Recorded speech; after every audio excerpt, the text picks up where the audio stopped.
That's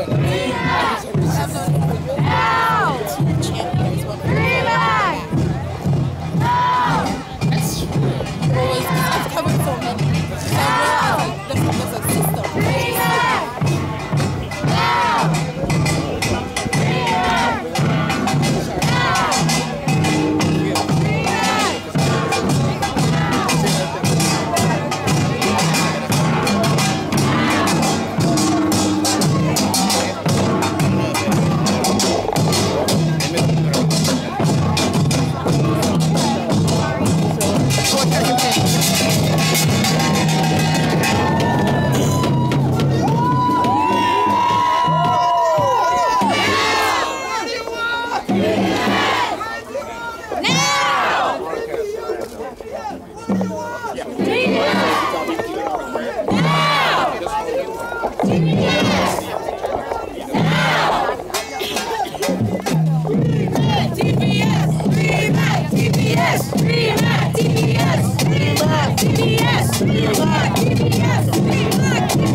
Hear me? Yep.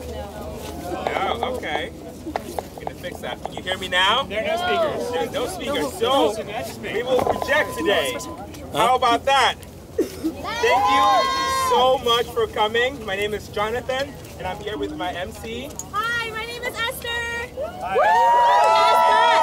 And we are part of Undocu Black and the AAPI Immigrant Rights Organizing Table, and we welcome you to our nation's capital.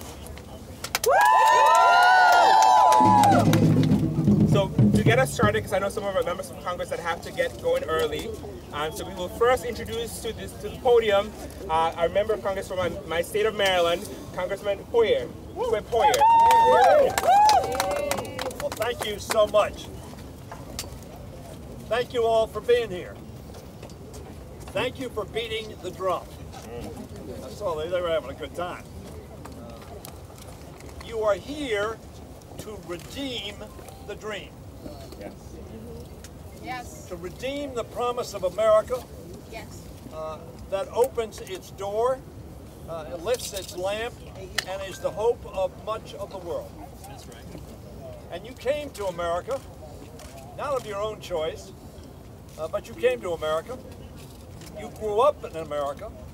You know America. You are Americans in everything but a little piece of paper.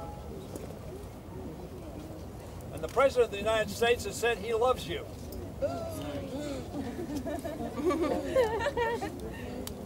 You heard him. I love the dreamers. And he has said if we pass the DREAM Act, he will sign it. That's good news. That gives us hope. And it's the reason we're here to say to the leadership in the House and the leadership in the Senate, redeem that dream and put the act on the floor, because it will pass. It probably will have somewhere in the neighborhood of 300 votes.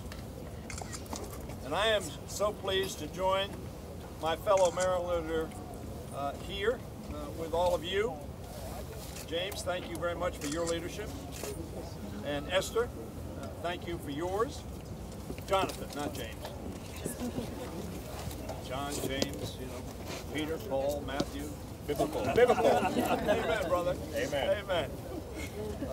We are here to raise our voices. But very frankly, it's been my experience over some period of time that when Karen Bass, Congresswoman Bass, the former Speaker of the California Assembly, one of the most important legislative bodies in America, and now a leader in our caucus, and Judy Chu, who was a leader in the California legislature herself, and now a leader in the Congress and chair of the caucus. Jonathan, you and Esther are bringing people here to raise their voices. That's what we do in a democracy. That's what we do to make our country better. We have been telling people that we Democrats are absolutely committed to the passage of this DREAM Act this year.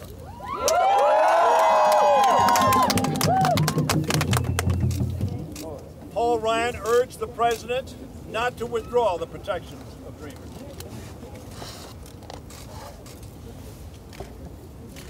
I hate to mention this name. Rush Limbaugh says we're not going to send the Dreamers back.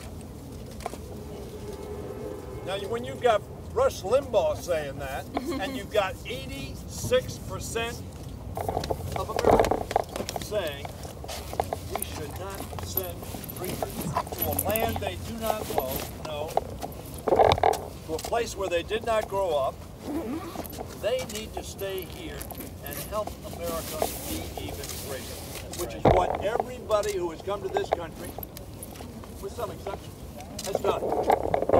So I'm pleased to join all of you in this effort to raise our voices and to raise the consciousness of the Congress of the United States.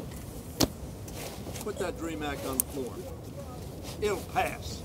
It'll pass because democracy works. And if you put that bill on the floor, the representatives of the citizens of America will vote to say, keep the Dreamers here. We need them. They're positive contributors to our society. And as President Trump says, we love them. God bless you. Keep on keeping on. Thank you. Hi, everyone. Next, I'd like to introduce Congresswoman Judy Chu, who's been a longtime advocate for Dreamers. Well, I am so thrilled to join you, the Asian American Pacific Islander Immigrant Rights Organizing Table and the Undocu Black Network to say we must pass the DREAM Act and we must pass it now. And I'm here as chair of the Congressional Asian Pacific American Caucus to say, let this bill come to the floor. We know that we have the votes to get it passed. And I'm here to say also that Dreamers come from all over the world. They come from Mexico. They come from South Korea, the Philippines, India, Jamaica, Nigeria, the Dominican Republic, and so many other places. Yes. Did you know, in fact, that the DREAM Act was inspired by the case of a Korean American? She immigrated to Chicago when she was just 2 years old. Her parents were from Korea, but she was born in Brazil. She didn't know she was undocumented until her father finally told her. But you know what? If they were deported, her parents would be deported back to Korea, and she would be deported back to Brazil. How unjust would that be on so many levels? It wasn't until she was in high school, Teresa, that a music teacher encouraged her to break her silence. And she was so afraid, but finally she did. She contacted Senator Dick Durbin, and her story is the one that inspired the DREAM Act.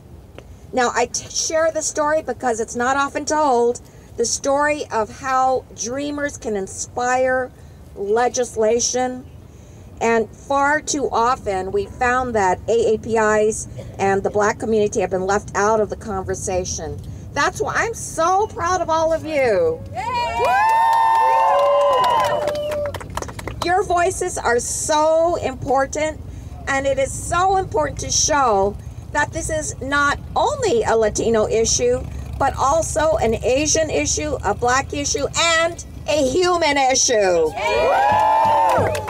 And of course, we have to fight for those with temporary protected status.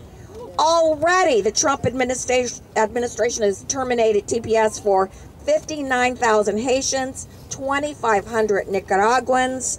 You know, these are people who've been here for years and years and have built their lives here. But we still have designations that are set to expire next year, 57,000 Hondurans. And how about those from El Salvador, Nepal, Somalia, Sudan, South Korea, and so many other countries?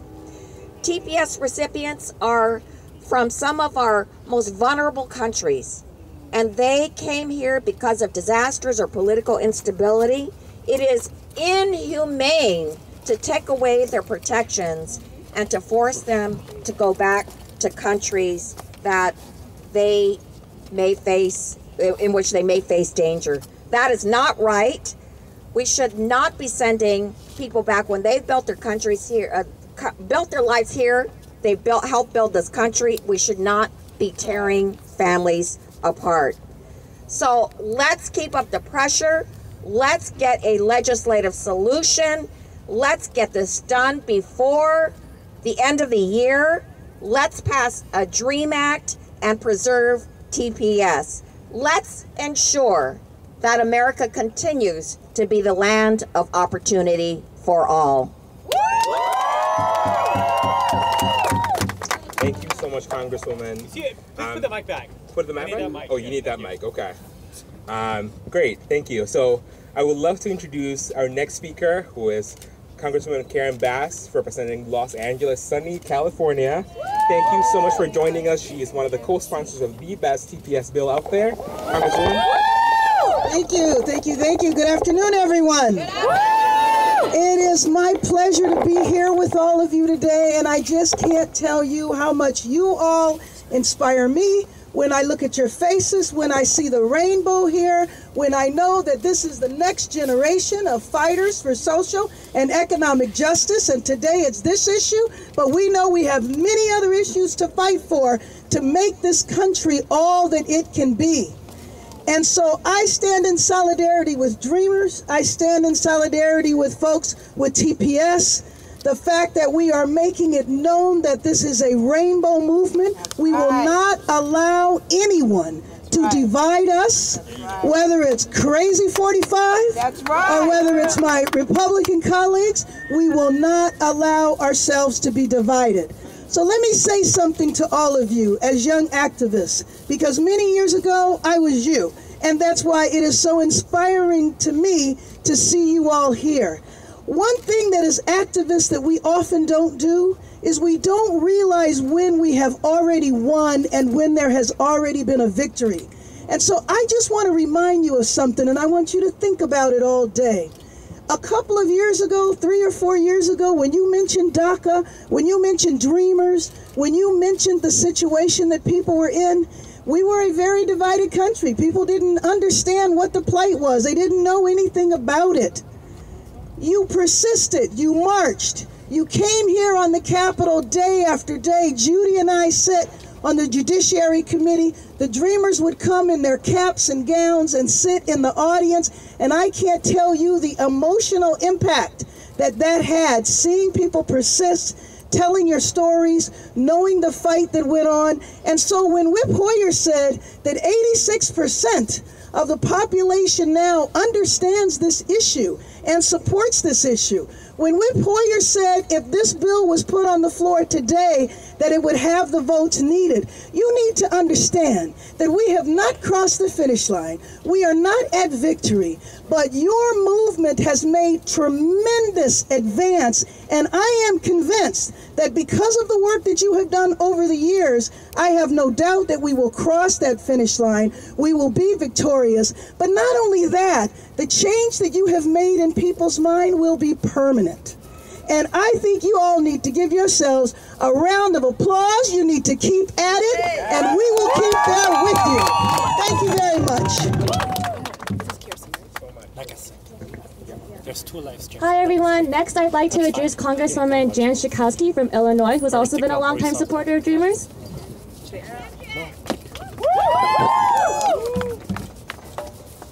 I'm so proud of you and so grateful to all of you for being here today. We've been fighting this. I know you've been fighting this for a long time. The fight is not over, but when we fight, we win. When we fight, we win. When we fight, we win. I believe that. So I am so proud to see representatives today from my district, from the HANA Center. Where are you? Chicago.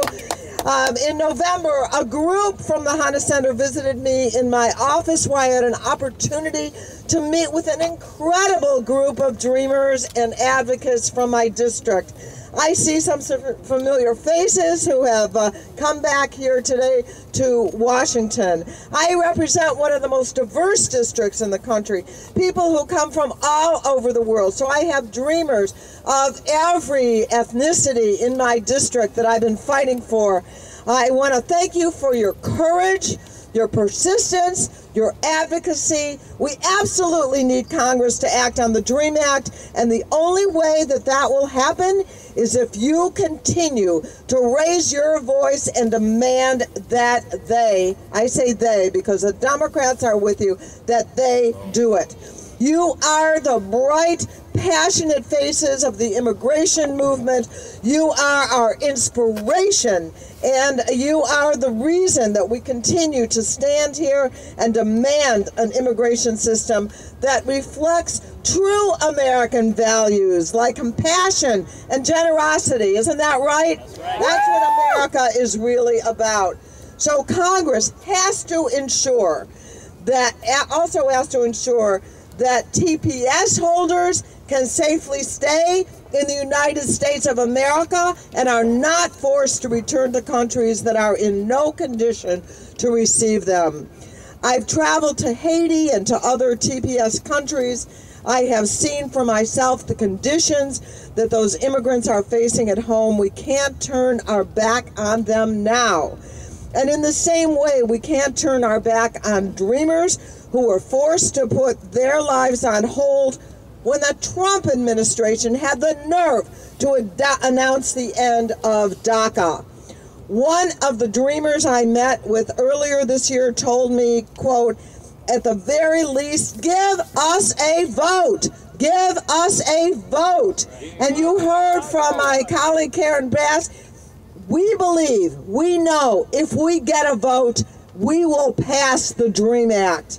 And so we have to demand that we get a vote. Since September, we have been unable to make plans. You have been able, the dreamers have been unable to make plans for your future, to be able to continue to live and to work and contribute to our community. The many dreamers I've met are hardworking, compassionate individuals. This is what America looks like, what you see today, gathered. This is the United States of America, and this is what makes us strong.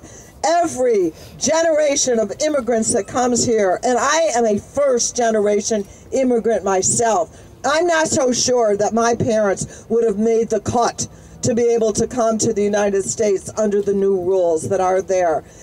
Every generation of immigrants has refreshed the United States of America and made us strong. We are not quitting. This needs to be part of an end of the session agreement, an end of the year agreement to make sure that we pass the DREAM Act. We will not stop fighting. Thank you. Thank you. Thank you. What do we want? DREAM Act! What do we want? DREAM Act! When do we want it? Now! What do we want? DREAM Act! When do we want it? Now! Now when I say what do we want, you say TPS, right? Because we're fighting for both. What do we want? TPS! When do we want it? Now! What do we want? TPS! When do we want it? Now! What do we want? TPS! When do we want it? Now! Thank you so much. We're going to have a word of prayer because it's important to be able to bring up our faith communities that are also in the fight with us.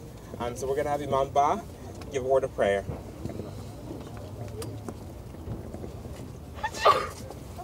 In Arabic first. أعوذ بالله من الشيطان الرجيم. بسم الله الرحمن الرحيم. الحمد لله رب العالمين. الرحمن الرحيم. مالك يوم الدين. إياك نعبد وإياك نستعين. اهدنا الصراط المستقيم صراط الذين أنعمت عليهم غير المغضوب عليهم ولا الضالين. Amen. In the name of Allah, most merciful, most gracious, most merciful. Praise be to Allah, the cherisher and sustainer of the world, most gracious, most merciful, master of the day of judgment. Thee do we worship and then we seek. Show us the straight way, the way of those on whom you have bestowed thy grace, those whose portion is not rough and who go not astray. Amen. Thank you. May God bless us. Thank you so much.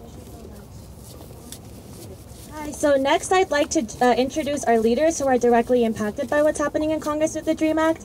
So first off, we'll have Jung-woo Kim from the Korean Resource Center in Los Angeles.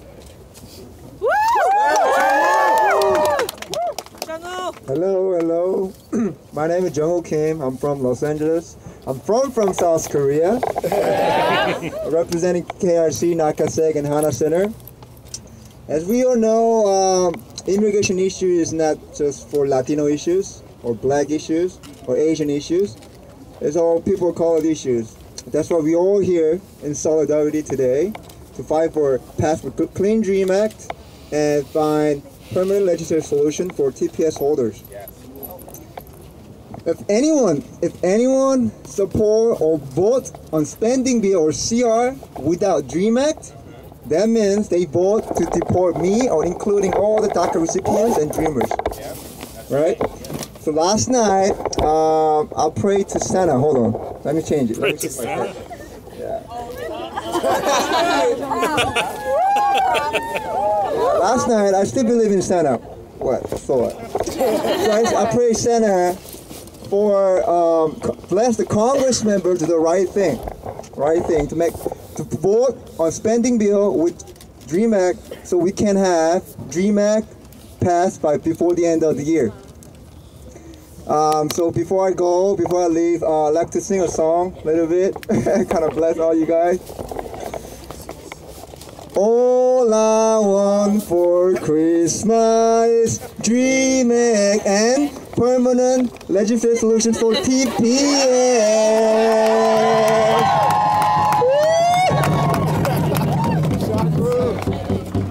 Thank you so much. We at the Undocu Black Network know that immigration is a black issue, right? So it's important to be able to center black immigrants and black undocumented folks in particular. And even though people might forget about us, we are creating our own platform so we can speak for ourselves. So it is my honor to introduce to you our leader from Los Angeles, Danae Joseph.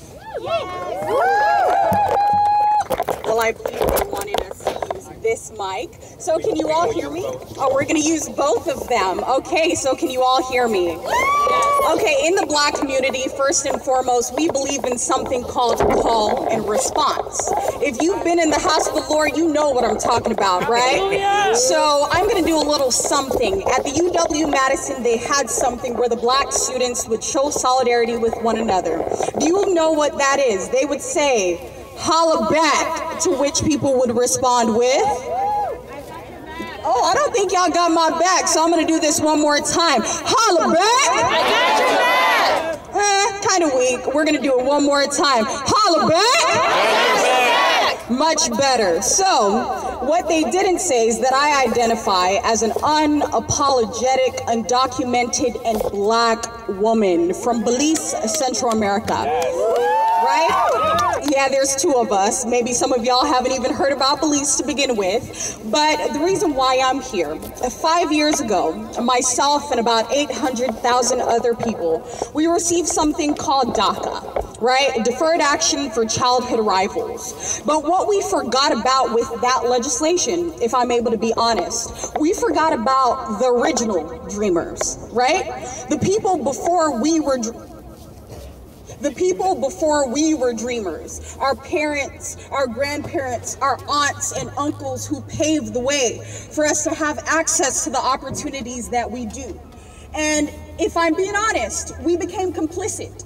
We stopped fighting, right? Am I being truthful? Yeah. We stopped fighting. We became okay with the us versus them narrative. We became okay with, oh, but we're not criminals. We have higher education. We have access to postgraduate degrees, but that's not sufficient. Guess why it's not sufficient? My liberation is bound to yours. If I'm not free, you're not free. If you're not free, I'm not free. And that is the mentality that we must have now and we must continue to have. The reality is, Papers? What are those? That is a social construct. Borders are social constructs. So it's not enough for us to say my freedom is contingent upon a paper, because it's not. Our freedom is contingent upon our brothers and sisters. The land in which we're on, Native American land, it is contingent upon our collective solidarity and our willingness to continue to fight beyond this. Because like my representative, Karen Bass, said, if it's not this, it is something else. And you know what someone said? If they cometh for me in the night, they will come for you by morning, right? So that means while you may think you are safe and protected under these notions and status quos, you are not, right? Because there will always be a force of evil. There will always be systemic oppression that continues to perpetuate.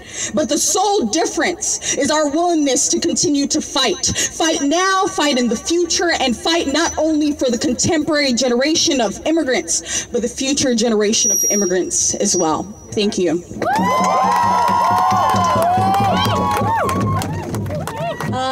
Wow, thank you so much for that, Danae. That was super inspiring. Next, I'd like to introduce Raymond Partolan from Asian Americans Advancing Justice, who, like Danae and Jungwoo, is an incredible leader in the immigrant rights movement. Thank you. Thank you all so much. It is an absolute pleasure to be here with you all today, but before I begin, I want to honor and recognize the indigenous people on whose land we stand right now.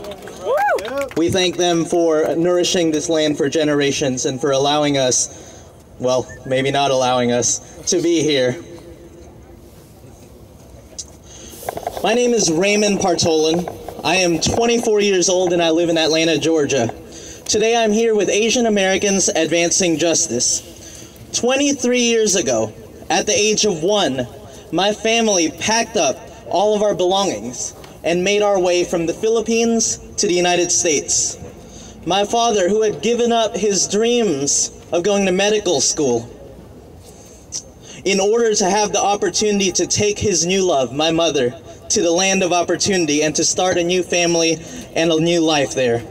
He became a physical therapist instead.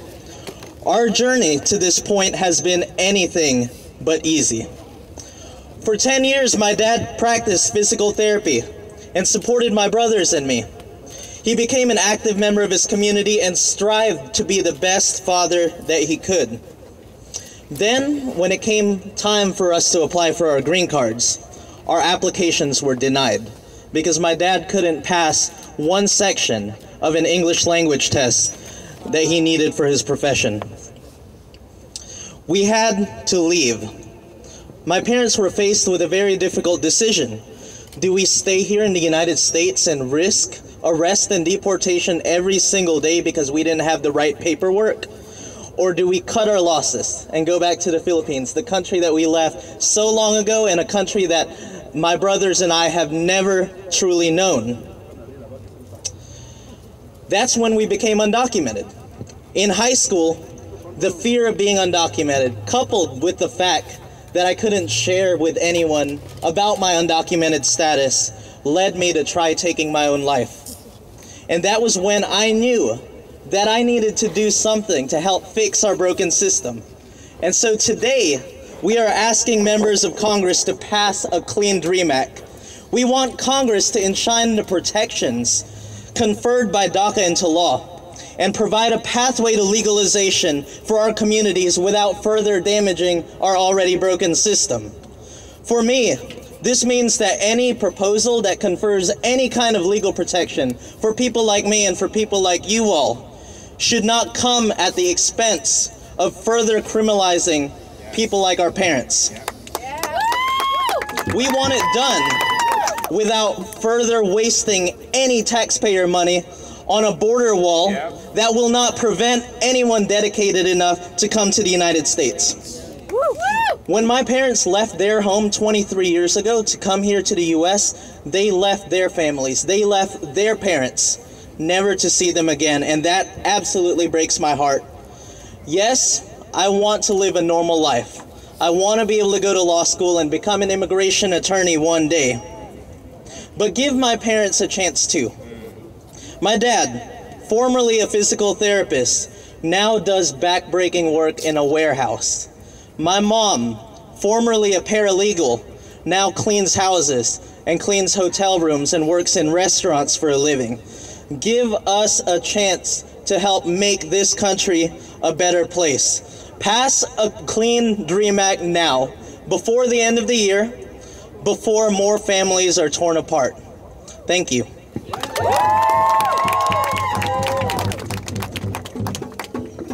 Thank you so much, all three of you, for sharing your stories. I want you to take a look around the room. I want you to look around the beautiful faces that are standing next to you, right? We have over 120 Black and API immigrants here in DC for this day of action. You can clap for that.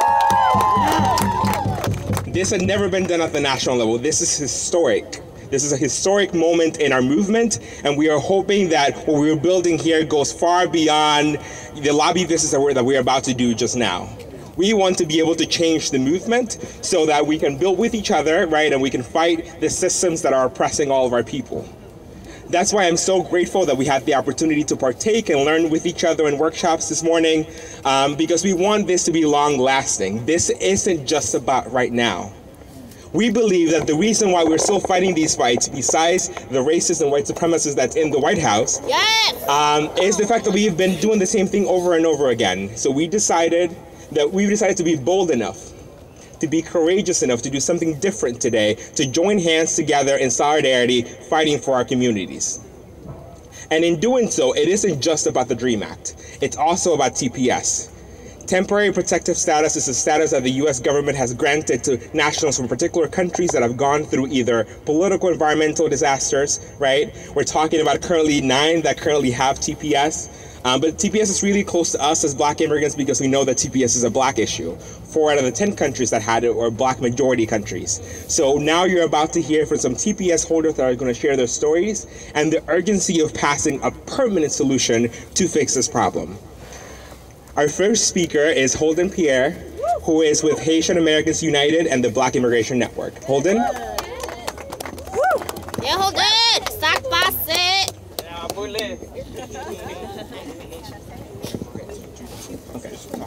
Okay. Hi, everyone. Can everybody hear me? Yeah. Okay. Hi, everyone. First of all, I want to thank you guys so much for being here. And I want to thank all my brothers and sisters, mainly the young people, for being here because we need this. And so right now I'll just share my story. I came to the U.S. when I was 7 years old. My mother came 3 years before me so that she can set the foundation for us. And so me, my brother, and my father, we moved into a 1-bedroom apartment with my aunt in Mattapan. And honestly, TPS is what allowed me to help. Because when I was in my teen, TPS came and I was able to help financially, to help with my family. And so we were able to start moving forward and start building towards something. And I still remember I went to, I try to do everything right. At least I tried. And I went to Boston Light Academy, which is one of Boston's most prestigious high schools. But graduating high school was not easy because as an undocumented student, you have no protection, you have no support. And so for me, I still remember everybody was excited about going to college. I was like, I don't know. I was stressed, going through the emotional breakdown because I was like, how am I going to get to this? I had to it was so hard, but I remember I told myself that I had to become somebody. My mother, I still remember seeing my mother at night because in Haiti, we were somebody and we came here. And so she used to fight hard because she was like, I did not come here to clean people's shit. She wanted to be able to be somebody, to become a nurse, and she worked really hard to do that. And so for me, I was like, whatever it takes, I'm gonna do it. And so TPS allowed me to be able to have money to pay for school. I went to Bunker Hill, and I went to UMass Boston, and this year, by the grace of God, I'm standing as a working full-time student, working with a bachelor's degree.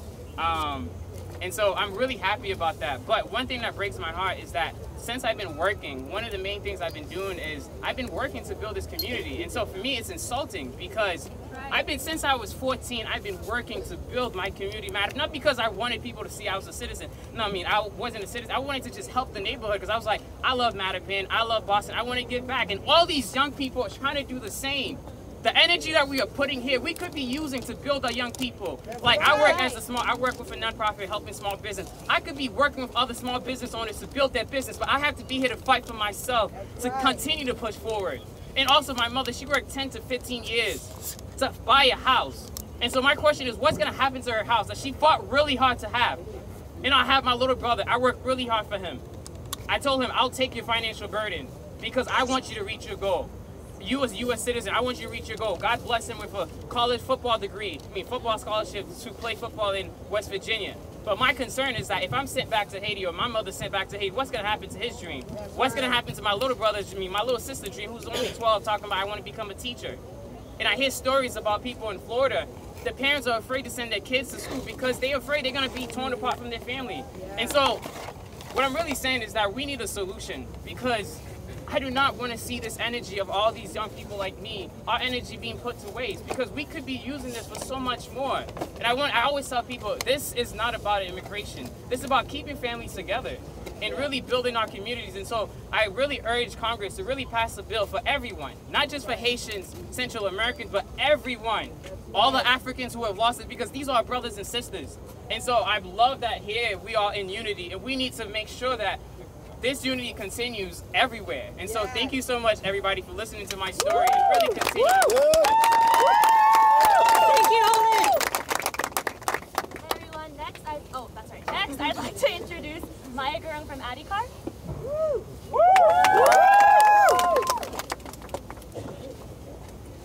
Good afternoon everyone, my name is Maya Gurung and I'm one of the 14,791 TPS recipients from Nepal. I'm also a case coordinator at Adhikar, a worker center and community center based in Woodside, Queens, that serves the Nepali-speaking community. We are here today to demand that Congress act to protect TPS and pass legislation that would provide a pathway to citizenship for over 430,000 TPS recipients. On April 25th of 2015, my family in Nepal and hundreds of thousands of others were directly impacted by the devastating earthquake. Everyone in my family was in shock. My uncle's homes were broken and the entire country was in chaos. My family urged me against going back, saying it was more helpful for me to remain here and to support their and the Nepal's recovery. Adhikar works with community members and other organizations to fight for TPS. In June of 2015, Department of Homeland Security granted TPS for Nepali citizens.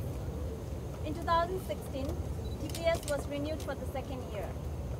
TPS helped me continue my job at Adhikar while supporting my family in Nepal on their long ongoing road to recovery. At Adhikar, after fighting for TPS, we organized legal clinics and provided service to around 2,000 people from Nepal. We supported people from all around the country. I got to know many people, their stories, and our communities through the legal clinics. TPS has given thousands of families in our community a sense of security regarding their immigration status, work permits helping people contribute to the U.S. economy, and income to support family back in Nepal. Many now also have driver's licenses, bank accounts, and health insurance, all important aspects of living a stable life. TPS recipients are tax-paying families whose homes and lives are now rooted here in the U.S. When the decision for Sudan, Nicaragua, and Haiti were announced, I was scared. In this current climate, where immigrants are under attack, our future seemed like a mere political game for people in DC. Nepal is still struggling with recovery from the earthquake, which struck during the recovery from civil war. And now, after the massive earthquake in southern Nepal, more people are facing life-threatening conditions. Going back to Nepal is simply not an option. My life is here. I have lived in the United States for more than 6 years, and my home is in New York. Every day I worry whether I'll be able to stay here or what will become of our families if we are displaced and forced back to Nepal. The uncertainty is a terribly unstable way of life. Due to recent natural and political disasters, we need Nepal to be redesignated for TPS. And more importantly, we need a solution that creates a pathway to permanent residency for all TPS holders. We urge congressional representatives to support the American Act, Promise Act in the House and Secure Act in the Senate. Thank you. So if you're wondering what happened to the mic, Capitol Police told us that we couldn't have a mic in here. That's right. So, and it's just another example of them wanting to silence us. But are we going to let that stop us? No! We want Dream Act! Let's do Dream Act first. What do we want? Dream Act! When do we want it? Now! What do we want? TPS! When do we want it? Now! Thank you. The next speaker is Martha Connor from the National TPS Alliance. Hi everybody.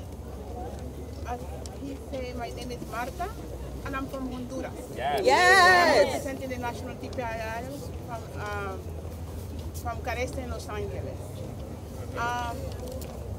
Let me tell you, I have my talking points here, but let me tell you something. This is the second time that I'm struggling with this. The first time it happened, 21 years ago, my husband passed away. He did apply for my residence, but he was not a citizen. 6 months after he passed away, there was my opportunity to go and get my residence to my country. But I couldn't get it because he was just a resident, and only the people who had citizenship was going to be able to get the residence if the husband had passed away. So I didn't get my residence. But then TPS came by, and I applied for the TPS, and I've been having TPS for I was saying 16 years, but it's not 16 years, it's been 19 years. Wow. I had lived here for 29 years in this country. I have three citizens and sons who were born in the US. I had paid my taxes. I have a good job. I have been a good citizen here in the United States. And now they're telling me that TPS is going to be removed from my country. I don't think it's right. I don't think it's right for me or for any country that have TPS. Because, sorry. I'm a community health promoter. I became a community health promoter after I got my, so I have built a career. I have built a family in this country. I have my 3 granddaughters here. My son, I tell him, with this administration, I'm about to be deported. And this is what my son said. They are going to come over my body, Mommy. They are not, you are not going anywhere. So that's why we're here together, because we are telling this administration that we are not going nowhere, that we deserve to have permanent residence. We are not illegal. We are human, right? So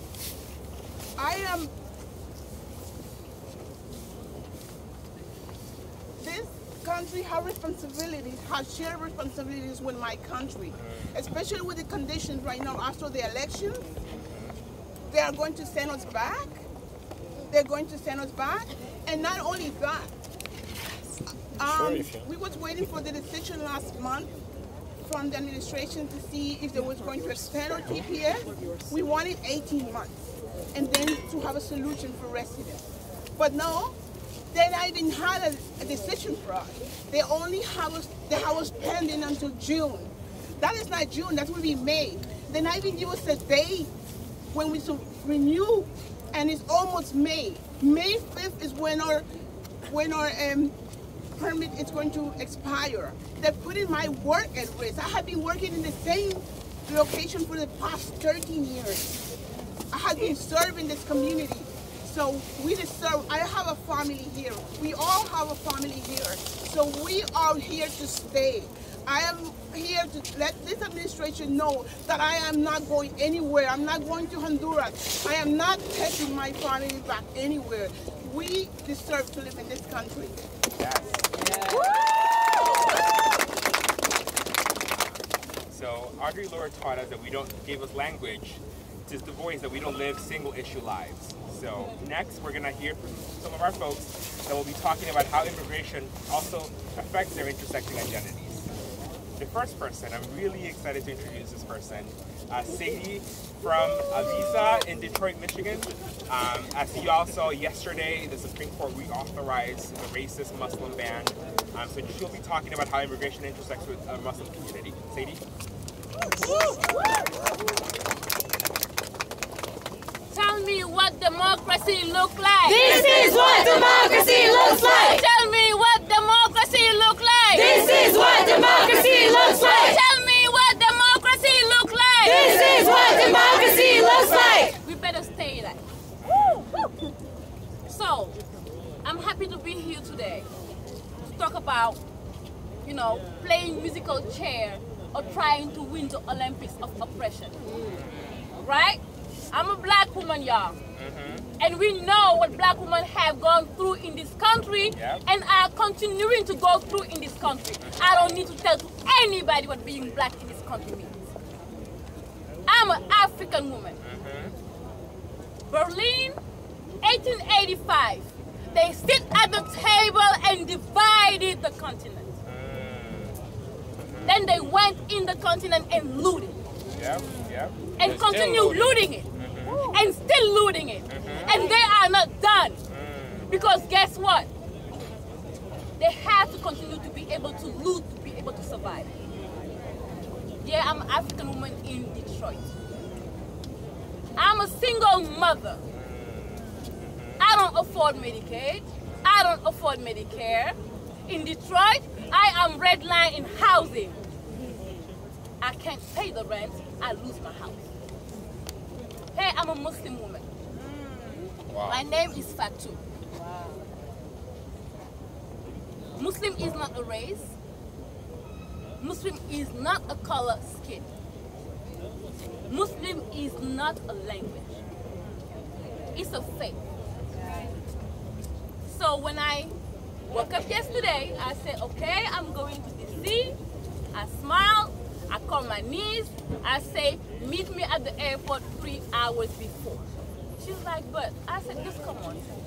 Because if we don't make it there 3 hours before, now that the Muslim ban is back in effect, we are going to be late, or we're going to be held, or we're going to be, held somewhere and questioned.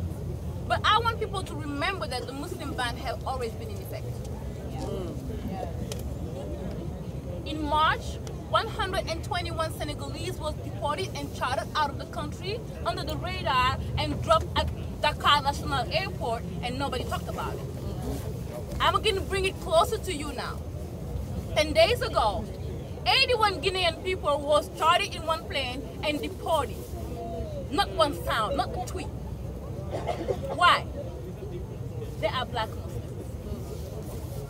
So when we live at the intersection of oppression, it's not about what is hot today. So I wake up in the morning and I have to decide which fight in my life I have to fight, depending on the color of the bread that somebody decided to bake the night. When I wake up and they decided to pass the tax bill, I can't go to school no more. I was like, okay, let me get the PhD and maybe I can get a good job. But why would I do that? They just decided all what I was able to get and do for myself is going down the toilet with the new tax bill. So every morning I have to decide which one of the fight do I have to fight. And this is what it looks like when you sit at the intersections of so many other oppressions. But the migration and the travel ban and the Muslim ban is a migration issue. They're just telling us who have the right to travel. Then I'm bringing you back all the way to the boat people. There was a time when the boat people looked Asiatic. The term boat people, it was for the Viet Cong and everybody else running from the war and trying to cross from the boat. We're sitting here when Africans are trying to cross the desert and cross into the Mediterranean and are dying in droves and nobody cares. As immigrants, this is what we live every day.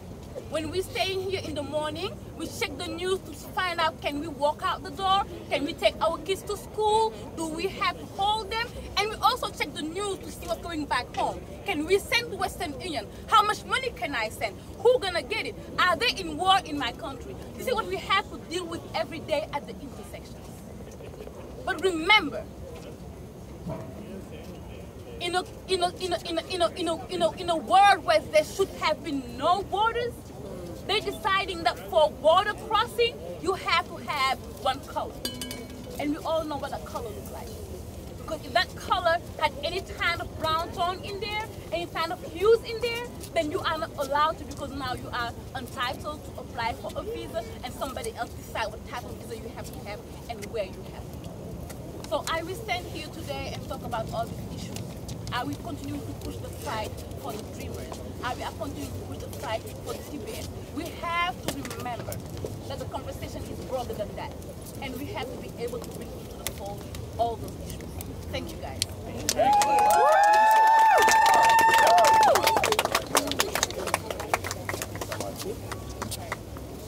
Hi, everyone. I am so sorry. We're going to have to wrap up now, but we just wanted to point out a few things. So we have been, the Asian American Pacific Islander Immigrant Rights Organizing Table and NACSEC, we have been doing these press conferences for the last couple of months. This is actually our third one right here in this spot, same spot, all the time sponsored by a member of Congress. But this is the first time that we were not allowed to have sound amplification.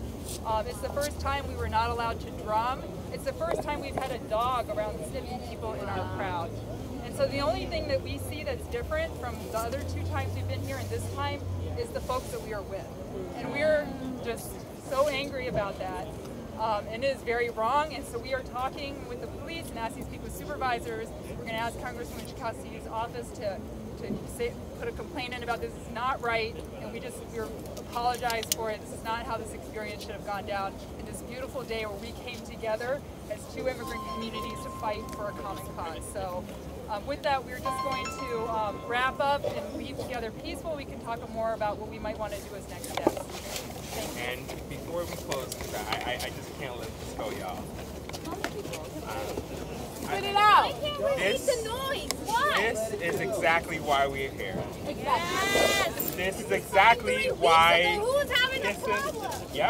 This is exactly why we started Undocumented Blacks, because we know that those folks are afraid of black people. Yeah. We know that people are afraid of us speaking out, right? It makes people uncomfortable when we don't hide behind closed doors, when we own who we are in public spaces, right? So I just wanted to be clear that we see them. We see the intentions behind their actions, right? And we will not give up. We will not give up. We will not give up.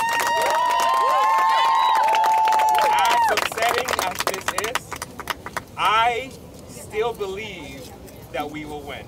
Can I get y'all to chant that with me as we wrap this up? I believe that we will win. I believe that we will win. I believe that we will win. I believe that we will win. I believe that we will win. I believe that we will win. I believe that we will win. I believe that we will win. I believe that we will win. Before we go, on behalf of everybody who are here, my name is Berlin Joseph from the Haitian Youth Alliance. We are going to ask you to repeat after me. Empilme, Shaipalou, Empilme, Shaipalou, Empilme, Shaipalou, meaning we are stronger together. Red, white, purple. Empilme, Shaipalou, we are stronger together. And we see we are here and we will continue to do what we have to do. The fight goes on. Thank you.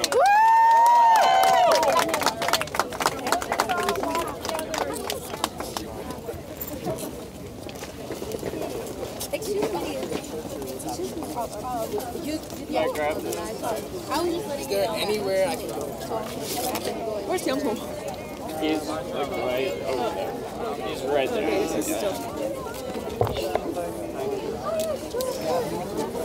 Did you have to bring all of them with you, or? Yeah. Oh, I'm sorry. No, it's fine. You're being strict right now. Oh my god. Oh my god. Sorry. It's alright. Youngho. Yeah, tell the creator go. Youngho. I think they stopped. think the video's done.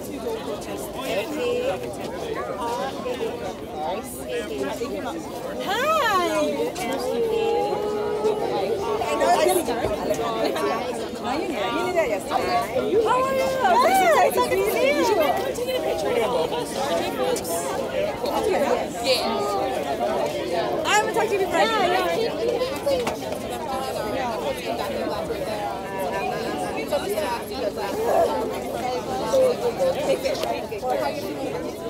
We know that we are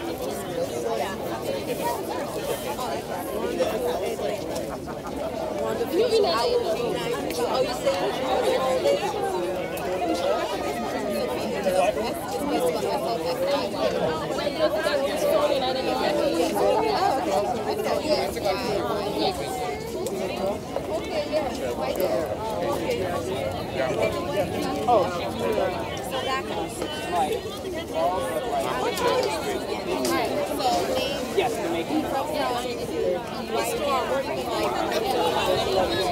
Okay.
Thank you guys for being here.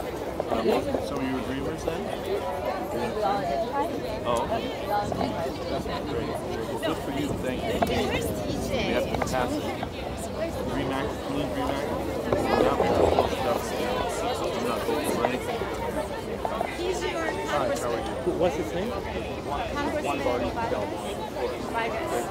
He's like, are you guys dreamers? Being brave. Coming out here. Saying that otherwise, no budgets. No, I mean, I'm hoping, I'm not going to vote for anything unless we have agreement. So I think This one is saying hi. Yeah, so we were just to see the press conference, and I'm around tomorrow for the day. With him? Yeah, with him.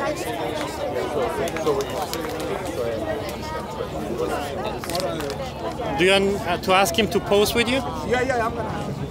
I'm ready.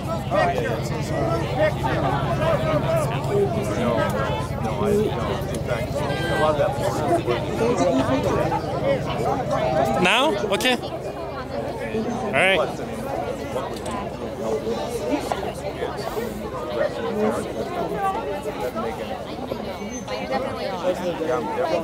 Okay. I have.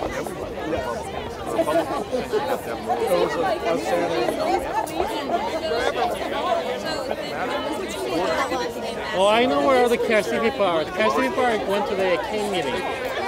Yeah. Second safest city in the United States, largest city, is San Diego. Where's that? On the border. So some notion it's not safe is ridiculous.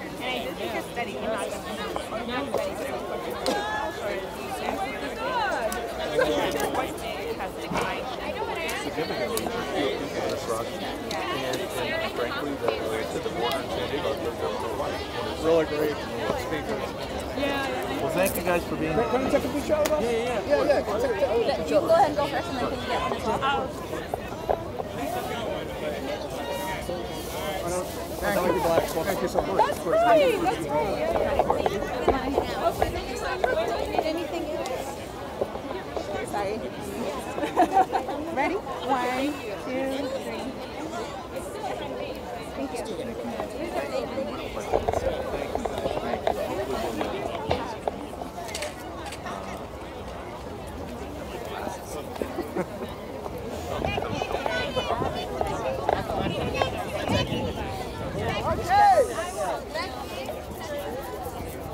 Y'all getting all of us? One really good picture. You got it? There we go. Yes, rest up. Let's get comfortable.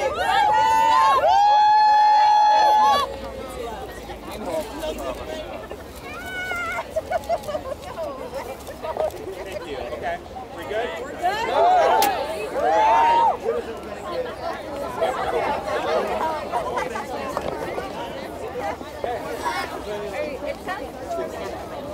Oh, yes. Yes.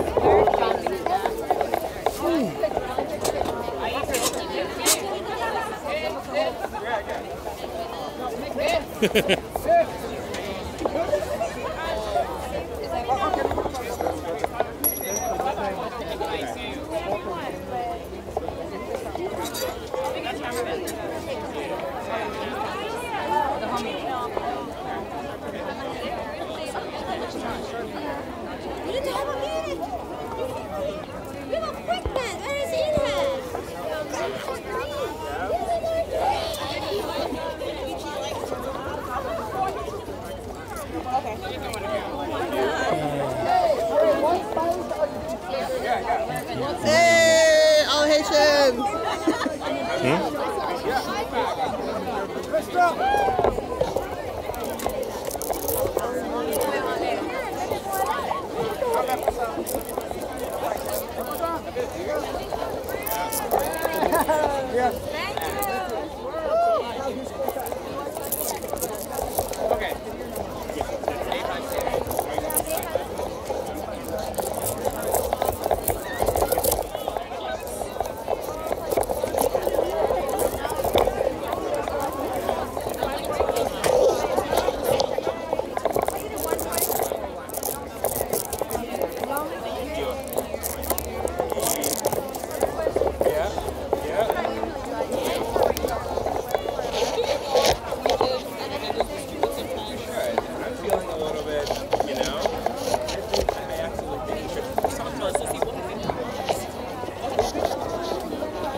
Sam? Sam, yeah. Okay. Bye, Sam.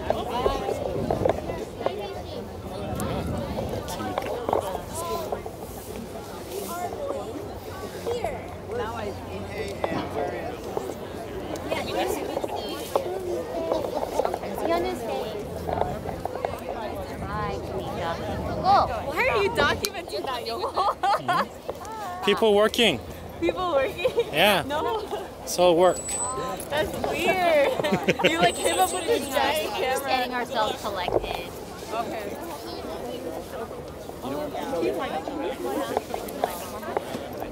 Make sure we have like sticks to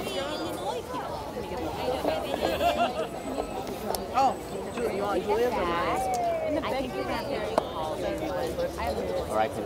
Yeah. There's yellow folders now? Pardon? There's yellow folders There is now? yellow folders.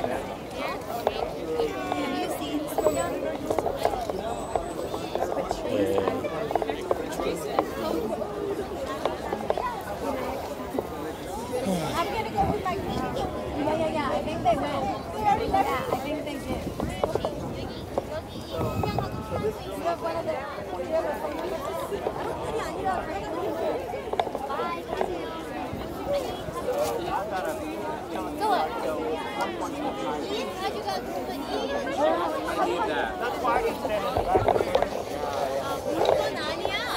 Hey, what's the name of the coalition we are working with? Black Immigration...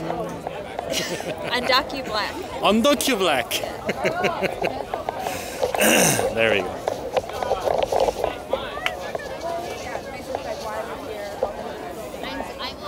I will apologize profusely to Inhead. Bye.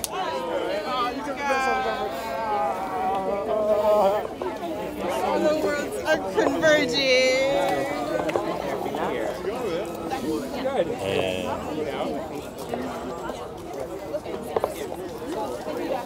Oh, there's so many people watching now. Huh?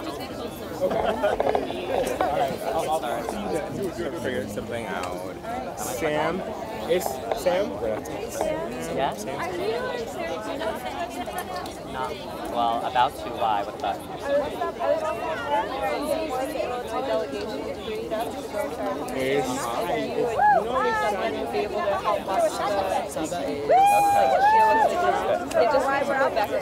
We're right here today.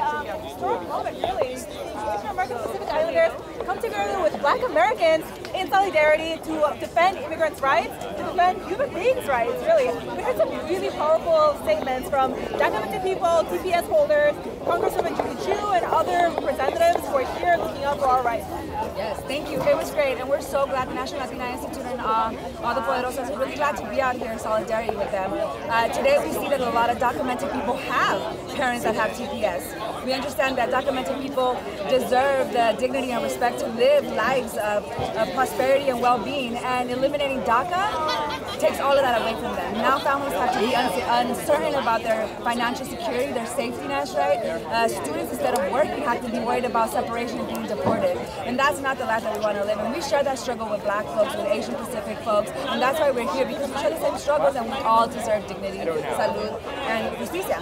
So thank you so much. You guys should definitely be supporting. Tell us a little bit more about what you guys are going to be doing tomorrow. Tomorrow, okay, we have a huge coalition movement, Day of Action with FIRM, the Fair Immigration Rights Movement. We're going to have a bunch of allies and friends from all over the nation, local and national organizations join us. We've got a packed schedule. We're taking it one day at a time, so I can't quite remember. But I want to tell you my favorite part of this really was hearing people call out to the members of their own community. I mean, we've heard so many resources, so much time and expense is put into our actions here. Each one of us people of color could be spending time with our people of color in the community, teaching our financial knowledge, teaching our educational knowledge, whatever it is that we have to teach them. Yes. Instead, we are here for everyone's immigrant rights, for everyone's TPS rights, for intersectional rights, and we're doing this for the community. We're giving so much to this. So for these DACA recipients, for these TPS holders to be here right now is a huge chunk of their time. And it's a reproductive justice issue. Yes, if you cannot live a life full of dignity and respect, it is a reproductive justice issue. When you try to separate TPS family members from their young students and families, it is a reproductive justice issue. So we're out here and we're going to fight until we get it. Thank you so much for tuning in. Support DACA folks, TPS folks, and join the fight. Thank you. Thank you so much.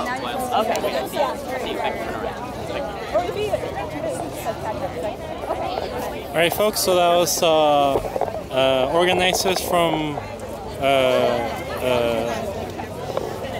Serafina Ha from Nakasek and our allied organizations.